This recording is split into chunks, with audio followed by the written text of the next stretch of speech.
Hey guys, this is Priyanka from Vallivar Vasikar Vattam. இந்த வீடியோவில் இதை பற்றி பார்க்க போகிறோம் அப்படின்னா BEO எக்ஸாம் 2025. ஸோ BEOவில் வந்து பார்த்திங்கன்னா உங்களுக்கு Tamil, English, maths, science, social எல்லா டாபிக்ஸுமே கேட்டிருப்பாங்க, எல்லா யூனிட்ஸ்லேருந்துமே கேட்டிருக்காங்க. ஸோ மற்ற major students, so English apart students, so English major படிக்கிறவங்க இல்லாமல் மற்ற மேஜர் ஸ்டூடெண்ட்ஸ் BEO படிக்கணும்னு பார்த்தீங்களா, அவங்களுக்கு unit 2 history of English literature வந்து படிக்கிறது அப்படிங்கிறது ரொம்ப ரொம்ப கஷ்டமான விஷயந்தான். ஏன் அப்படின்னா இதில் ஃபுல்லாக வந்து பார்த்திங்கன்னா உங்களுக்கு வந்து language and linguistics topics, development prose, fiction and poem, development of poem, இந்த மாதிரி கான்செப்டில் உங்களுக்கு ஃபுல் அண்ட் ஃபுல் கேட்டிருப்பாங்க. ஸோ நீங்கள் சிலபஸ் பார்த்துருந்தீங்கன்னா உங்களுக்கு கண்டிப்பாக தெரிஞ்சிருக்கும். ஏன்னா வந்து எப்பயுமே பார்த்திங்கன்னா கிராமர் பார்ட் தான் மோஸ்ட் ஆஃப் வந்து கேட்பாங்க. பட் இந்த டைமில் இந்த எக்ஸாமில் பார்த்தீங்கன்னா உங்களுக்கு ஹிஸ்ட்ரி ஆஃப் இங்கிலீஷ் லிட்ரேச்சர் டாபிக்ஸை நிறைய கேட்டிருக்காங்க. ஓகேங்களா? ஸோ மற்ற மேஜர் படிக்கிறவங்களுக்கு வந்து கொஞ்சம் லிட்டில் பட் ரொம்பவே டஃப்பாக தான் இருக்கும். ஸோ அதனால் வந்து பார்த்திங்கன்னா unit 2 history of English literature, so how to prepare and how to study அப்படின்ற கான்செப்ட் தான் இந்த வீடியோவில் வந்து முழுக்க நான் சொல்ல போகிறேன். அதுக்கு முன்னாடி ஃபஸ்ட்டு நம்ம வந்து சிலபஸ் வந்து பார்த்துக்கலாம். Syllabus unit 2 history of English literature. So ஃபஸ்ட்டே வந்து பார்த்திங்கன்னா development of prose, poetry, fiction, drama and grammar வந்து கொடுத்துருக்காங்க. ஸோ ப்ரோஸோட டெவலப்மெண்ட், எடுத்துக்கிட்டா அப்படின்னா சென்ச்சுரிஸ். ஸோ ப்ரோஸில் வந்து என்னென்ன சென்ச்சுரிஸ் வருது அண்ட் அதோட ரிலீஜியஸ் என்ன, அதோட காம்ப்ளெக்ஸ் லிட்ரரி ஃபார்ம்ஸ் என்ன. ஃபார் எக்ஸாம்பிள் இப்போ 9th சென்ச்சுரியில் வந்து பார்த்திங்கன்னா King Alfred the Great, that is Anglo Saxon பீரியடில் வந்து ஆண்டார். ஸோ 14th சென்ச்சுரியில் பார்த்தீங்கன்னா மிடில் இங்கிலீஷ் ப்ரோஸ் வந்து உருவாச்சு. ஸோ யாரால, நம்ம சாசரால் உருவாச்சு. அதுவே 18th சென்ச்சுரியில் வந்து பார்த்திங்கன்னா நாவல் வந்து நம்ம சாமுவல் ரிச்சர்ட்ஸனால் கொஞ்சம் நல்லா டெவலப் ஆச்சு. So later periods, that is 20th century நம்ம வர்ஜினியா வுல்ஃப், ஸோ அவங்களோட டெக்னிக்ஸ், ஸ்ட்ரீம் ஆஃப் கான்ஷியஸ்னஸ் உள்ள கான்செப்ட்லாம் உருவாச்சு. ஸோ நம்ம middle English periods 9th century 9th சென்ச்சுரியில் பார்த்திங்கன்னா இப்போ எப்படி Anglo Saxon period, middle English period, Renaissance period, 17th century that is Milton restoration period, 18th சென்ச்சுரியில் பார்த்தீங்கன்னா நம்ம டேனியல் டெஃபோ, சாமுவல் ரிச்சர்ட்ஸன்லாம் ரொம்ப கலக்கிருப்பார் இதில் 18th சென்ச்சுரியில். அதுவே 19th சென்ச்சுரியில் வந்து பார்த்திங்கன்னா லைக் ப்ரோஸ் ஃபிக்ஷன் வந்து யாரெல்லாம் எழுதியிருக்காங்கன்னா சார்ல்ஸ் டிக்கன்ஸு, அப்புறம் விக்டோரியன் ப்ரோஸு, யூட்டிலேரியன்னு, அப்புறம் 20th century 21st centuries. So 20th சென்ச்சுரியில் பார்த்தீங்கன்னா stream of consciousness, so Virginia வுல்ஃபோட கான்செப்ட் எழுதியிருக்காங்க. அப்புறம் 21st century at present authors. So இது எல்லாமே டெவலப்மெண்ட் ஆஃப் ப்ரோஸில் வந்து நீங்கள் படிப்பீங்க. ஓகேங்களா? ஸோ இது எல்லாமே நம்ம டெப்த்தாக தெரிஞ்சுக்கணும். இதெல்லாம் தெரிஞ்சால் மட்டும்தான் உங்களால் வந்து டெவலப்மெண்ட் ஆஃப் ப்ரோஸ் வந்து நீங்கள் படிக்க முடியும். Next development of poetry. So development of போயட்ரியுமே அதே மாதிரி தான். ஸோ டெவலப்மெண்ட் ஆஃப் போயட்ரியுமே ஓல்டு இங்கிலீஷ் பீரியடில், ஓகேங்களா, ஓல்டு இங்கிலீஷ் பீரியடில் வந்து ஓரல் ட்ரெடிஷன் லைக் BEO வுல்ஃப் பற்றி நீங்கள் படிக்கணும். அப்புறம் மிடில் இங்கிலீஷ் பீரியடில், ரெனேசான்ஸ் பீரியடில், மாடர்ன் பீரியடில் எல்லாமே வந்து நம்ம போயட்ரி ரைட்டர்ஸ், ஸோ என்னென்ன போயம்ஸ் இருக்குது, என்னென்ன போயட்ரி ரைட்டர்ஸ்லாம் எடுக்கலாங்கிறது உங்களுக்கு வந்து கான்செப்ட் வந்து தெரியணும்.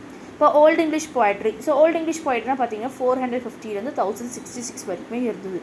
ஸோ அதோட characteristics, themes, keywords, so BEO வுல்ஃபு அந்த போயம் தான் வந்து old English poetry and Caedmon human. So இதெல்லாமே நீங்கள் முழுக்க தெரிஞ்சுக்கணும்.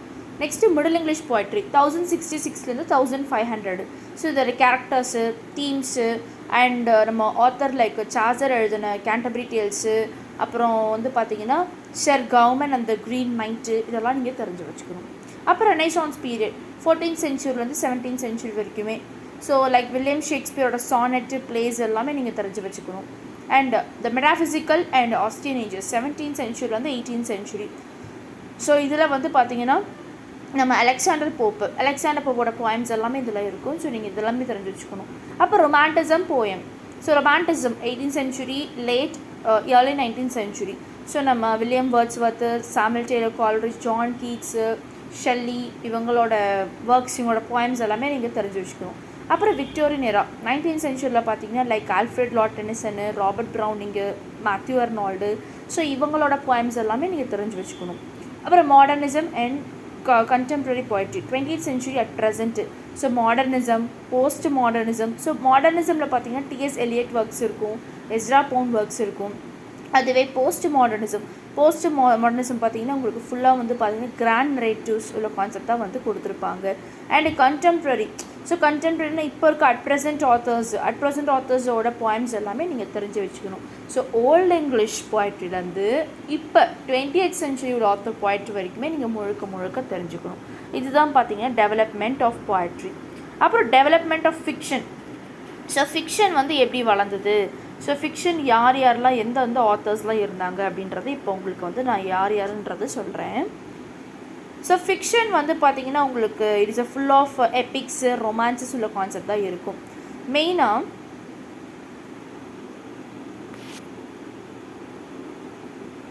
ஃபிக்ஷன்ஸ் வந்து பார்த்திங்கன்னா உங்களுக்கு 18th சென்ச்சுரியிலேருந்து தான் உங்களுக்கு வந்து இந்த ஃபிக்ஷன் அப்படின்ற கான்செப்டே ஆரம்பிச்சிருக்காங்க. ஸோ 18th சென்ச்சுரியில் வந்து பார்த்திங்கன்னா like Daniel Defoe, Samuel Richards எல்லாம் பார்த்திங்கன்னா இவங்க தான் ஃபஸ்ட்டு நாவல்ஸ் அப்படின்ற கான்செப்டே கொண்டு வர ஆரம்பித்தாங்க. லைக் ஃபிக்ஷன்ஸ்லாம் கொண்டு வந்தாங்க. ஸோ லைக் ஒர்க்ஸ் பார்த்திங்கன்னா ராபின் க்ரூசோ. ஸோ ராபின் க்ரூசோவில் செம்ம மிகப்பெரிய ஒரு ஒர்க், ஓகேங்களா. அது வந்து டேனியல் டெஃப்யூ எழுதினது. அப்புறம் Moll Flanders by Daniel Defoe and Pamela. So Pamela நீங்கள் கேள்விப்பட்டிருப்பீங்க. ஸோ நான் மேஜர் ஸ்டூடெண்ட்ஸ்க்கு தெரியாது. Pamela and Joseph Andrews by Samuel Richardson. அப்புறம் வந்து பார்த்தா Tristram Shandy so by Laurence Sterne. இது எல்லாமே நீங்கள் படிக்கணும். And also 19th century 20th சென்ச்சுரியில் வந்து பார்த்தீங்கன்னா 19th சென்ச்சுரியில் வந்து நாவல்ஸ் எல்லாம் கொஞ்சம் வந்து ரியாலிசம் பற்றியும் நேச்சுரலிசம் பற்றியும் சொல்லியிருப்பாங்க. 20th சென்ச்சுரியில் வந்து பார்த்திங்கன்னா மாடர்ன், போஸ்ட் மாடர்ன் நாவல்ஸ் உங்களுக்கு முழுக்க கொடுத்துருப்பாங்க. ஸோ அண்ட் ஆல்சோ நம்ம ஃபிக்ஷன்ஸ் வந்து பார்த்திங்கன்னா பிக்காரஸ்கி ட்ரெடிஷன் பற்றி கொடுத்துருப்பாங்க. English prose fictions. So English prose fictions like Lyly's Euphues, Sidney's Arcadia, க்ரீனோட மெனாபோன் இதெல்லாம் நீங்கள் படிக்கணும். அப்புறம் ட்ரான்ஸ்லேஷன்ஸே நிறையா இருக்குது. பொக்காஷியோட டெமிகார்கன் இதெல்லாமே இங்கிலீஷ்னோட ட்ரான்ஸ்லேஷன்ஸ் தான். ஸோ இதுவுமே நீங்கள் முழுக்க தெரிஞ்சுக்கணும். This is a development of fiction. So next பார்த்தீங்கன்னா development of drama. So drama எப்படி வளர்ந்து வந்தது, எந்த இயரில் எந்த சென்ச்சுரியில் வந்து ட்ராமா வந்து ஸ்டார்ட் பண்ணியிருக்காங்க அப்படின்றது உங்களுக்கு ஃபஸ்ட்டு வந்து தெரியணும். ஸோ டெவலப்மெண்ட் ஆஃப் ட்ராமா வந்து பார்த்திங்கன்னா ஆக்சுவலி ட்ராமா வந்து பார்த்திங்கன்னா இங்கிலீஷ் ட்ராமாங்கிறது ஒரு மெடிவல் ரிலீஜியஸ் பர்ஃபார்மன்ஸ்க்காக கொண்டு வரப்பட்டது. So mystery, miracle, morality place எல்லாமே இது அடங்கியிருக்கும். ஸோ இந்த ட்ராமா முழுக்க கொண்டு வந்ததே பார்த்திங்கன்னா எலிசபெத்தன் பீரியடில் யார் மூலமாக கொண்டு வந்ததுன்னா அதாவது ஷேக்ஸ்பியர், ஓகேங்களா. ஸோ 10th சென்ச்சுரி வந்து 16th சென்ச்சுரியில் மெடிவல் ட்ராமா வந்து ஃபஸ்ட்டு வந்து ஆரிஜின் ஆச்சு. So mystery place, miracle place, morality place கொண்டு வந்தது. இதெல்லாம் நீங்கள் தெரிஞ்சுக்கணும். அப்புறம் Renaissance and Elizabeth drama 16th century வந்து 17th சென்ச்சுரி பார்த்தீங்கன்னா it is a golden age அப்படின்னே சொல்லலாம். ஏன்னா ட்ராமா வந்து அந்த அளவுக்கு வந்து நம்ம எலிசபெத்தின் பீரியடில் வந்து ரொம்ப அழகாகவே வளர்ந்தது. தியேட்டர்ஸ் எல்லாம் பப்ளிக் தியேட்டர்ஸ் எல்லாம் கொண்டு வந்தாங்க.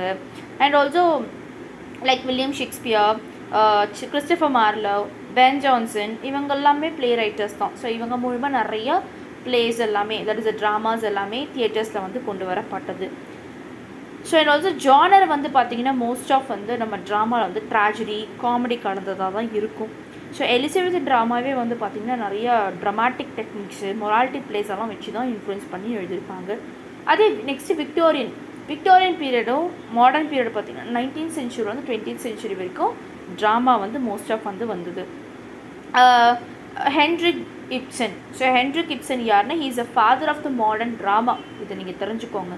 அப்புறம் George Bernard Shaw, Oscar Wilde இவங்கெல்லாம் வந்து பார்த்திங்கன்னா இந்த விக்டோரியன் பீரியடில் வந்து இந்த ட்ராமாக்குன்னே ரொம்பவே வந்து இனிஷியேட் பண்ணி எழுத ஆரம்பித்தாங்க. அப்புறம் post colonial period contemporary drama 20th century to 21st century. So இவங்கெல்லாம் வந்து பார்த்திங்கன்னா நம்ம இந்த பீரியடில் ஆத்தர்ஸ்லாம் வந்து நிறைய கான்செப்ட்லாம் எழுத ஆரம்பித்தாங்க, ஓகேங்களா. இதுதான் வந்து பார்த்திங்கன்னா ஆரிஜின் ஆஃப் ட்ராமா. ஸோ இதெல்லாமே டெவலப்மெண்ட் ஆஃப் ட்ராமா. அப்புறம் டெவலப்மெண்ட் ஆஃப் கிராமர். ஸோ கிராமரில் வந்து என்னென்ன டெவலப்மெண்ட் அப்படின்றது பார்த்திங்கன்னா so English grammar actually old English period, middle English period, இந்த நான் கான்குவெஸ்ட் வந்து பார்த்திங்கன்னா நம்ம இங்கிலாண்டுக்குள்ளே இன்ட்ரடியூஸ் ஆனனால ஃப்ரெஞ்ச் வெக்காபுலரிஸ் தான் ஃபஸ்ட்டு வந்து வந்தது. ஃப்ரெஞ்ச் வெக்காபுலரிஸு, சின்டாக்ஸ் எல்லாமே வந்தது. 16th century தான் வந்து பார்த்திங்கன்னா ஃபஸ்ட்டு இங்கிலீஷ் கிராமர் அப்படின்ற கான்செப்டே வந்தது. ஸோ லாட்டின் வச்சு தான் மாடல் பண்ணி இங்கிலீஷ் கிராமரே கொண்டு வரப்பட்டது இந்த 16th century. And also printing press வந்தது. ஓல்டு இங்கிலீஷ் மிடில் இங்கிலீஷ் பீரியடில் வந்து பார்த்திங்கன்னா ஃபஸ்ட்டு ஜெர்மனிக் ட்ரைப்ஸ் தான் வந்து நம்ம இங்கிலாண்டுக்குள்ளே வந்தது. That is old English. So அந்த டைமில் வந்து பார்த்திங்கன்னா அவங்களோட லாங்குவேஜஸ் வந்து கொஞ்சம் மாடல் ஜெர்மனாக வந்து இருந்தது. அப்புறம் வைக்கிங் இன்வென்ஷன்ஸ்னால் பார்த்தீங்கன்னா ஓல்டு நார்ஸ் வேர்ட்ஸில் கொண்டு வரப்பட்டது. அதெல்லாமே கொஞ்சம் கிராமட்டிக்கல் ஸ்ட்ரக்சர் வந்தது. அப்புறம் நார்மன் கான்குவெஸ்ட் 1066. ஸோ இது வந்து ஃப்ரெஞ்ச் வெக்காபுலரி வந்து நம்ம இங்கிலீஷ்குள்ளே கலக்க ஆரம்பிச்சிது. அதுக்கப்புறம் மிடில் இங்கிலீஷ் வந்தது, Anglo French and also it's old English அப்படின்னு சொல்லலாம்.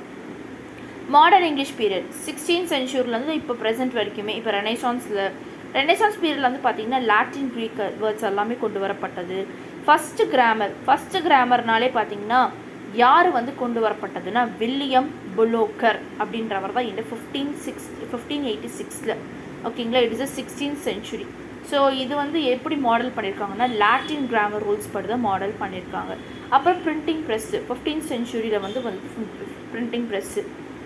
18th century வந்து பார்த்திங்கன்னா ப்ரிஸ்கிரிப்டிவ் கிராமர் அப்படின்ற கான்செப்ட் வந்து கொண்டு வரப்பட்டது. ஸோ யார் வந்து ப்ரிஸ்கிரிப்டிவ் கிராமரோட ஸ்காலர் லைக் எந்த மாதிரி ஸ்காலர்ஸ் பார்த்தீங்கன்னா ராபர்ட் லவுத்து இவங்கெல்லாம் பார்த்தீங்கன்னா கிராமரை வந்து கொஞ்சம் கரெக்ட் பண்ணி ரூல்ஸ் அண்ட் ரெகுலேஷன்ஸோடு கொண்டு வந்தாங்க. அப்புறம் 19th century 20th century பார்த்தீங்கன்னா டிஸ்கிரிப்டிவ் கிராமர் அப்படின்ற கான்செப்ட்லாம் வந்தது. ஸோ இதெல்லாமே நீங்கள் தெரிஞ்சு வச்சுக்கணும். அப்புறம் வந்து பார்த்தீங்கன்னா கிராமர் ஆக்சுவலி நம்ம இங்கிலாண்டில் ஃபஸ்ட்டு இந்த ஜெர்மனிக் ட்ரைப்ஸு, அப்புறம் வைக்கிங் இன்வேஷன்ஸு, அப்புறம் ஃப்ரெஞ்ச் பீப்புள்ஸு இவங்கெல்லாம் வர பார்த்திங்கன்னா நம்ம மொழி இங்கிலாண்டில் வந்து லாங்குவேஜ் வந்து மாறிக்கிட்டே வந்தது. அண்ட் ஆல்சோ கிராமரோட கான்செப்டுமே மாறிக்கிட்டே வந்தது. ஸோ இதெல்லாமே கொஞ்சம் வந்து பார்த்திங்கன்னா கிராமர் ரூல்ஸ் அண்ட் ரெகுலேஷன்ஸ் கொஞ்சம் மாற ஸ்டார்ட் ஆச்சு. அதுக்கப்புறம் இப்போ இருக்க கிராமர்லாம் வந்து பார்த்திங்கன்னா இப்போது மிடில் இங்கிலீஷ் பீரியட் கிராமர் தான் இப்போ நம்ம எல்லாருமே யூஸ் பண்ணிகிட்ருக்கோம். ஸோ இதுதான் பார்த்திங்கன்னா டெவலப்மெண்ட் ஆஃப் கிராமர். நெக்ஸ்ட் பாருங்கள், approaches to literature that is from 1830 to present day. So modern drama பற்றி தெரிஞ்சுக்கணும், மாடர்ன் ஃபிக்ஷன். ஸோ இப்போ இருக்கிற modern drama, modern fiction, literary moments. So என்னென்ன லிட்ரரி மூமெண்ட்ஸ் நடந்தது, அப்புறம் literary criticism and theory. So நிறைய literary criticism theories இருக்குது, அதெல்லாம் நீங்கள் தெரிஞ்சுக்கணும். அப்புறம் teaching of English in India. So இந்தியாவில் என்னென்ன டீச்சிங் கான்செப்ட் வந்து கொண்டு வந்திருக்காங்க அப்படின்றத நீங்கள் தெரிஞ்சுக்கணும். அப்புறம் journalism and creative writing in English and British English literature. So British English literature தெரிஞ்சுக்கணும். அப்புறம் அமெரிக்கன் இங்கிலீஷ் லிட்ரேச்சர் தெரிஞ்சுக்கணும். அப்புறம் இந்தியன் இங்கிலீஷ் லிட்ரேச்சர். ஸோ 3 வகையான லிட்ரேச்சர், பிரிட்டிஷ், அமெரிக்கன், இந்தியன், இதெல்லாம் நீங்கள் தெரிஞ்சுக்கணும். அப்புறம் English language and grammar. So origin of English language. So English லாங்குவேஜோட ஆரிஜின். ஸோ இங்கிலீஷ் லாங்குவேஜ் எப்படி தோன்றுச்சு, அதோட ஆரிஜின் என்னன்னு தெரிஞ்சுக்கணும். அப்புறம் general characters of old middle English. So old English, middle English இதெல்லாம் ரொம்ப ஈஸி, இதை நீங்கள் கதையாகவே அழகாக படிச்சுக்கலாம். அப்புறம் the rise and growth of modern English. So modern English வந்து எப்படி ரைஸ் ஆனதுக்கப்புறம் எப்படி க்ரோத் ஆச்சு அப்படின்றது நீங்கள் தெரிஞ்சுக்கணும். அப்புறம் க்ரோத் ஆஃப் வெக்காபுலரி. ஸோ நம்ம இங்கிலீஷ்குள்ளே வந்து Greek, Latin, French, Italian, Scandinavian and other foreign இன்ஃப்ளூயன்ஸ்லாம் எப்படி வர ஆரம்பிச்சாங்கன்றதை நீங்கள் தெரிஞ்சுக்கணும். அப்புறம் word formation, change of meaning, இது எல்லாமே பிஜிடிஆர்பியில் வந்த கான்செப்ட் தான். Word formation, change of meaning, the makers of India like Spenser, Shakespeare, Milton and doctor Johnson. அப்புறம் பேசிக் இங்கிலீஷ் கிராமர். ஸோ பேசிக்கான இங்கிலீஷ் கிராமர் பாருங்கள். பார்ட்ஸ் ஆஃப் ஸ்பீச் தெரிஞ்சுக்கணும், tense, voice that is active voice, passive voice, singular, plural, spelling reform. So இதுதான் பார்த்தீங்கன்னா unit 2ல் இருக்க history of English literature. இதை நீங்கள் படித்தாலே ரொம்ப ரொம்ப ரொம்ப ஈஸி தான். ஓகேங்களா, இது ரொம்ப ஈஸியான கான்செப்ட் தான்.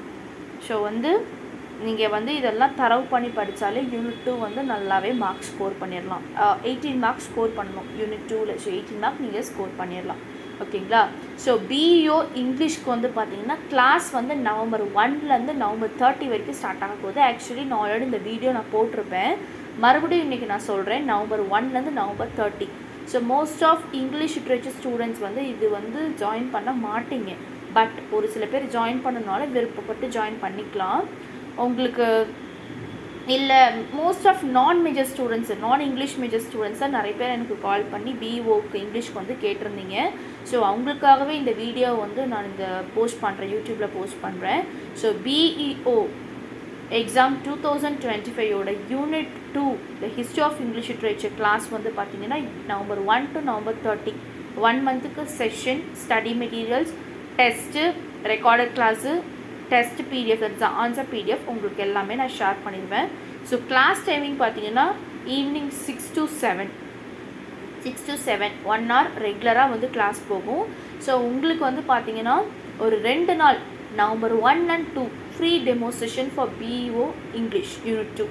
ஓகேங்களா? நிறைய பேர் கேட்டிருந்தீங்க நாங்கள் 2 நாள் டெமோ பார்க்கலாமான்னு கேட்டிருந்தீங்க. Okay fine. So November 1 and November 2 2 நாள் பார்த்தீங்கன்னா free demo for unit 2 English நீங்கள் பார்த்துக்கலாம். ஓகேங்களா? அதுக்கப்புறம் நீங்கள்